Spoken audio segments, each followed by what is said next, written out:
Indo Pacific മേഖലയിൽ ചൈനയുടെ കയ്യേറ്റം തടയാനുള്ള 4 രാജ്യങ്ങളുടെ സഖ്യമായ ക്വാഡ് ഉച്ചകോടി ചൈനയ്ക്ക് വെല്ലുവിളിയാകും. അമേരിക്കൻ പ്രസിഡന്റ് ജോ ബൈഡന്റെ നാടായ വെല്ലിംഗ്ടണിലാണ് ഉച്ചകോടി നടക്കുന്നത്.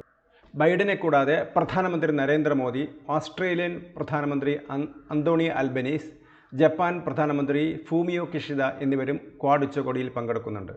ലോകം മുഴുവൻ സംഘർഷങ്ങൾ നടക്കുമ്പോഴാണ് ക്വാഡ് ഉച്ചകോടി നടക്കുന്നത്.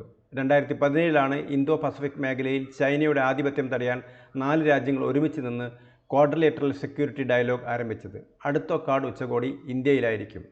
ഇന്ത്യയും US-ഉം തമ്മിലുള്ള ബന്ധം ശക്തിപ്പെടുത്താൻ ബൈഡൻ നടത്തുന്ന ശ്രമങ്ങളെ പ്രധാനമന്ത്രി നരേന്ദ്രമോദി അഭിനന്ദിച്ചിരുന്നു.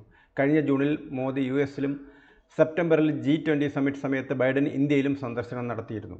ഇന്ത്യയിൽ ഒരു സെമി കണ്ടക്ടർ ഫാബ്രിക്കേഷൻ പ്ലാന്റ് സ്ഥാപിക്കുന്നുണ്ട്. ഇന്ത്യയിലെ സെമി കണ്ടക്ടർ മിഷൻ്റെയും അമേരിക്കയിലെയും ഇന്ത്യയിലെയും സ്പേസ് മിഷനുകളുടെയും സഹകരണത്തോടെയാണ് ഇത് സ്ഥാപിക്കുക.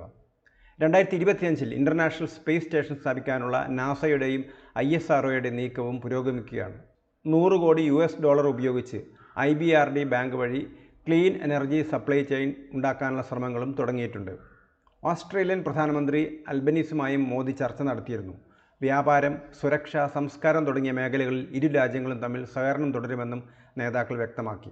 അതോടൊപ്പം ജപ്പാനുമായി സെമി കണ്ടക്ടർ, പശ്ചാത്തല വികസനം, പ്രതിരോധം, ഗ്രീൻ എനർജി തുടങ്ങിയ മേഖലകളിൽ സഹകരിക്കാനും തീരുമാനമായിട്ടുണ്ട്. ജപ്പാൻ പ്രധാനമന്ത്രി ഫൂമിയോ കിഷിദയുമായുള്ള ചർച്ചയിലാണ് ഇക്കാര്യത്തിൽ തീരുമാനമായത്. ഇതോടൊപ്പം ഇന്ത്യ പസഫിക് മേഖലയിലെ സെർവിക്കൽ ക്യാൻസർ തടയുന്നതിന് ശ്രമം നടത്തും. ഇതിനായി ഇന്ത്യ $7.5 ദശലക്ഷം നൽകും. തെക്കൻ ചൈനീസ് കടലിലും കിഴക്കൻ ചൈനീസ് കടലിലും ചൈന അതിർത്തി തർക്കങ്ങൾ ഉണ്ടാക്കുകയാണ്. തെക്കൻ ചൈന സമുദ്രത്തിൽ ചൈന മുഴുവനായി അവകാശവാദം ഉന്നയിക്കുമ്പോൾ Vietnam, Malaysia, Philippines, Brunei, Taiwan എന്നീ രാജ്യങ്ങളും സമുദ്രത്തിന് അവകാശവാദം ഉന്നയിക്കുന്നുണ്ട്.